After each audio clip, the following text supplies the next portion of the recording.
Iran hostage crisis, a standoff between Iran and the U.S., created by Ashley March, Brianna wrote, and Caitlyn Plack. November 4th, 1979, over 60 Americans were taken hostage at the U.S. Embassy. For 444 days, the American captives were used as blackmail against the U.S. to obtain Mohammad Reza, to punish him for his wrongdoings during his rule. The Iran hostage crisis was a conflict between Iranian revolutionaries and the United States, where numerous hostages were taken captive by Iranian rebels. Eventually, they compromised and negotiated money for the release of the hostages. Over time, the relations between the two countries, media history, and the viewpoints of Americans were changed and affected forever. This international incident began when Mohammad Reza Pahlavi became Shah of Iran in 1941. He ruled as a dictator, accused of numerous crimes as well as obstructing the basic rights of citizens. After riots against his rule, the Shah fled Iran. Mohammad Reza entered the U.S. for medical treatment, angering many Iranians, because the Shah was considered a criminal in Iran. When he left, Ayatollah Ruhollah Khomeini, a religious leader and politician, became the supreme leader. Iranian rebels were angered at the fact. Jimmy Carter, the U.S. president at the time, would not give up the Shah. On November 4th, hundreds of revolutionaries took over the U.S. Embassy and took 63 embassy workers hostage, with the support of Ayatollah Ruhollah Khomeini. The source of tension between Iran and the U.S. stemmed from an increasingly intense conflict over oil. American corporations control the vast majority of Iran's petroleum supply. This is important because without Iran trading the U.S. oil, they were left dry. To ensure oil trade with Iran in the future, the hostage crisis became one of President Carter's foremost priorities.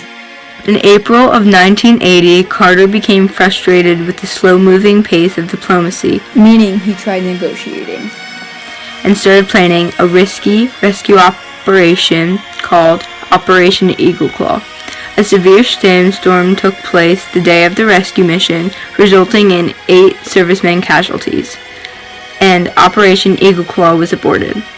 To further discourage Americans, the hostages were released into small groups across the country. To continue the process, On the day of Ronald Reagan's inauguration, the U.S. freed almost $8 billion in frozen Iranian assets. Algerian intermediaries helped negotiations between the U.S. and Iran to free 52 captives held in the U.S. Embassy in Tehran, Iran. The Iran hostage crisis models this year's NHD topic, conflict and compromise. The conflict is obvious. Iranian revolutionaries seized the U.S. Embassy located in Tehran because they wanted the Shah, a criminal in their country, to be returned. The refusal from the United States led to the revolutionaries taking over 60 hostages for 444 days. Many rescue missions were attempted, but it seemed as only a compromise would solve the conflict and get the hostages back to their homes. The U.S. demanded the hostages be freed. The revolutionaries offered to do so if the United States returned the Shah to Iran, but the United States refused. Mohammad Reza's death on July 27, 1980, settled the dispute whether or not the U.S. should release him to the Iranians. However, the hostages were still being held captive. In September, Iran offered to free the hostages in return for billions of dollars of Iranian assets held in the United States. The U.S. government had earlier ordered Iranian assets in the United States to be made unavailable. Iran finally released the hostages on January 20th, 1981, the day Reagan took office. Iran was once a powerful ally of the United States. As the Iran hostage crisis began to unfold, the Iranian relations between the U.S. had entered a deep freeze, from which there appeared to be no hope of recovery. President Jimmy Carter immediately declared a national emergency and imposed a trade embargo and a freeze on Iranian assets in the United States, which totaled $8 billion. Purchase of oil from Iran was blocked, and a suit was brought in to the International Court of Justice. Iranian diplomats were expelled, and Iranian students in the United States were required to have their visas checked.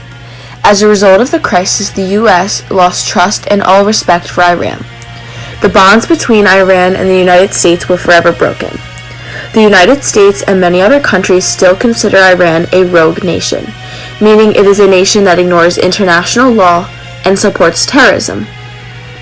In Iran, the date of the embassy takeover, November 4th, is an official holiday, with the name Day of National Confrontation Against World Imperialism. The crisis also impacted media history, being the reason the popular TV program Nightline was created. The Iran hostage crisis was widely known around the world, which made it important that everyone was kept up to date in the events as soon as something new occurred. An ABC program dedicated to giving news about the tragic event was created and named The Iran Crisis, America Held Hostage. Frank Reynolds anchored the program, which aired on November 8, 1979, 4 days after the U.S. Embassy was seized. Ted Koppel soon became the new host. On March 24, 1980, the 20-minute Monday through Thursday program became permanent and was renamed Nightline. The show started covering topics besides the hostage situation and expanded to a half hour on January 5, 1981. On March 30th, it also began airing on Fridays. The Iran hostage crisis was a big reason why we had the TV program Nightline. The news of these events horrified Americans. They wanted Jimmy Carter to act quickly to get the hostages back and make sure the U.S. wasn't in jeopardy. The slow-moving conflict and the failed attempts frustrated the American public, creating increasing animosity towards President Carter and his administration. Americans' views of Iran also changed, now viewing them as enemies because they took innocent American citizens hostage. Most of the leaders rising to power and taking control of Iran at the time were Muslim, trying to change Iran to more of a religious country. So this also changed how Americans see Muslims. The Iran hostage crisis demonstrated conflict and compromise greatly. When Iranian rebels took the U.S. Embassy workers hostage, it caused immense conflict between the U.S. and Iran. Eventually, the U.S. got the hostages released, portraying compromise. But this affected the relations, media history, and American opinions forever.